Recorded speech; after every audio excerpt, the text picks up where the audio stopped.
Shalom, selamat siang Bapak Ibu, saudara-saudara sekalian, dan juga selamat Sabat untuk kita semua. Pada Sabat yang suci ini, pada tanggal 3 April 2021, saya Loren Wilson Dapetupulo senang sekali datang menjumpai Bapak Ibu melalui video ini untuk memberikan firman Tuhan, memberikan kekuatan kepada kita di dalam menanti kedatangan Yesus yang kedua kali. Pada Sabat ini, judul firman Tuhan yang saya mau sampaikan kepada saudara adalah iman yang sesungguhnya. Kalau kita baca saudara-saudara di dalam kitab Ibrani 11 ayat yang pertama, ayat yang biasa dikatakan iman adalah dasar dari segala sesuatu yang kita harapkan dan bukti dari segala sesuatu yang tidak kita lihat. Sesungguhnya dari ayat ini saja kita sudah bisa mengambil sebuah kesimpulan apa itu iman. Iman adalah berharap pada sesuatu yang tidak kita lihat. Itulah iman sebenarnya. Berharap pada sesuatu yang tidak kita lihat itu apa? Yaitu Tuhan. Ya. Berharap kepada Tuhan yang tidak pernah kita lihat. Itulah iman itu, saudara-saudara sekalian. Nah, menjadi pertanyaan sekarang kepada kita adalah bagaimana saya bisa berharap pada sesuatu yang tidak saya lihat? Itulah bedanya iman dengan percaya. Maka tidak heran di dalam Efesus 2 ayat 8-9 dikatakan, sebab karena kasih karunia kamu diselamatkan oleh iman, itu bukan hasil usahamu, tetapi pemberian Allah, itu bukan hasil pekerjaanmu, jangan ada orang yang memegahkan diri. Saudara perhatikan, iman yang menyelamatkan kita. Betapa pentingnya iman ini, saudara. Karena iman tadi adalah berharap pada sesuatu yang tidak kita lihat. Berharap kepada Tuhan. Sehingga artinya keselamatan adalah ketika kita berharap pada Tuhan. Ini dia, saudara. Jadi keselamatan saya dan saudara terletak di imanmu, karena iman adalah berharap kepada Tuhan. Saudara-saudara, mari kita lihat contoh-contoh tokoh-tokoh di Alkitab yang beriman. Kalau kita baca di dalam Ibrani 11 ayat 1 sampai 35, saudara akan temukan beberapa tokoh. Ya, tokoh yang pertama adalah Habel. Karena iman Habel, ya, walaupun mati, tetapi imannya menyelamatkannya. Walaupun dia dibunuh oleh abangnya Kain, tetapi imannya menyelamatkannya. Kemudian tokoh kedua adalah Henokh. Dia hidup bergaul dengan Tuhan. Dia diangkat ke surga. Kemudian tokoh berikutnya adalah Nuh. Dia hidup benar, tidak bercela, hidup bergaul, tetapi dia tidak diangkat ke surga. Ya, kemudian kita contohkan lagi Abraham, Ishak, Yakub, Yusuf, Musa, dan seterusnya. Ada hal yang menarik di sini, saudara-saudara. Coba perhatikan, saudara-saudara. Tokoh-tokoh yang disebut tokoh iman ini adalah manusia yang tidak lepas dari dosa. Adalah manusia yang tidak lepas dari celah. Ada tokoh Henokh. Dikatakan kisah Henokh ini hanyalah hidup bergaul dengan Tuhan.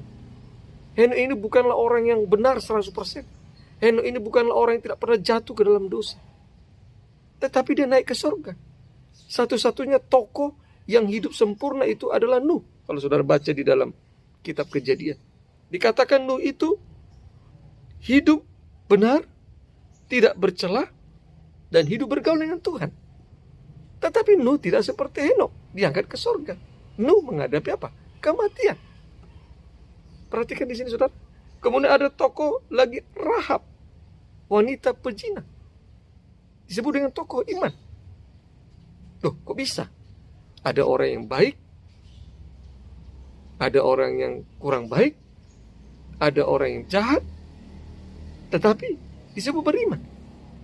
Saudara-saudara sekalian, iman yang sesungguhnya setelah saya membaca adalah ketika kita berharap sepenuhnya kepada Tuhan. Iman yang benar adalah kita mempercayai segala sesuatunya kepada Tuhan. Jangan pakai tolak ukur, saudara-saudara.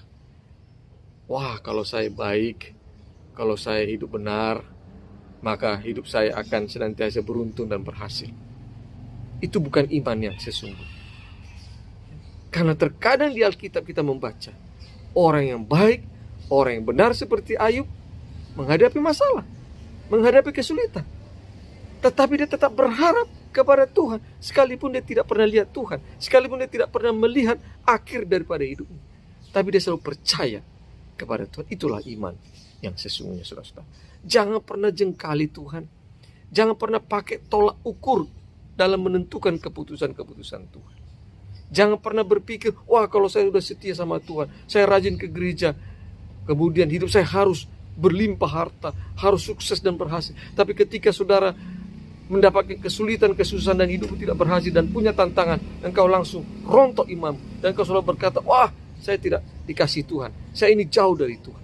Saudara-saudara, itu bukan iman yang sesungguhnya. Iman yang sesungguhnya adalah engkau harus menerima 100% apapun keputusan Tuhan. Dan ini tidak mudah, saudara-saudara. Tidak mudah. Terkadang kita sebagai manusia kadang melihat ada orang yang tidak saleh, tapi hidupnya sepertinya berlimpah dengan harta dan kekayaan. Kita melihat ada orang yang benar, tapi sakit-sakitan dan mungkin cepat meninggal. Ini tidak perlu kita komentar, saudara. Ini tidak perlu kita pakai cara berpikir kita di dalam menilai segala sesuatu. Iman itu adalah sesungguhnya diri kita. Iman itu sesungguhnya adalah cara berpikir kita di dalam merespon, merefleksikan petunjuk-petunjuk Tuhan di dalam kehidupan kita. Iman itu sesungguhnya adalah antar hubungan kita dengan Tuhan dan bagaimana kita mempercayai segala sesuatunya kepada Tuhan. Tanpa kita bertanya-tanya, kenapa begini Tuhan? Kenapa begitu Tuhan? Kenapa harus begini Tuhan? Kenapa saya terjadi seperti ini Tuhan? Kenapa saya sudah rajin beribadah, saya sudah rajin melawat, saya sudah rajin membayar persembahan persepuluhan, tapi kenapa hidup saya seperti ini? Kalau saudara dan saya masih mempunyai pertanyaan seperti itu bukanlah iman yang sesungguhnya.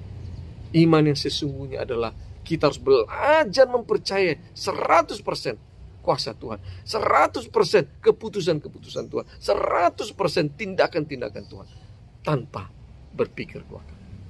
Kejatuhan Lucifer adalah ketika dia sudah berpikir, wah saya sudah malaikat yang tertinggi, saya diciptakan lebih tinggi dari malaikat yang lain.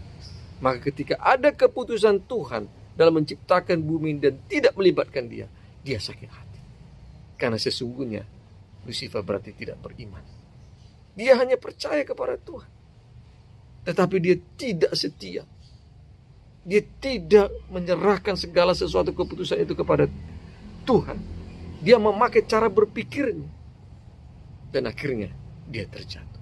Saudara-saudara, mari kita belajar untuk mempercayai segala sesuatu kepada Tuhan. Mari kita belajar untuk rendah hati.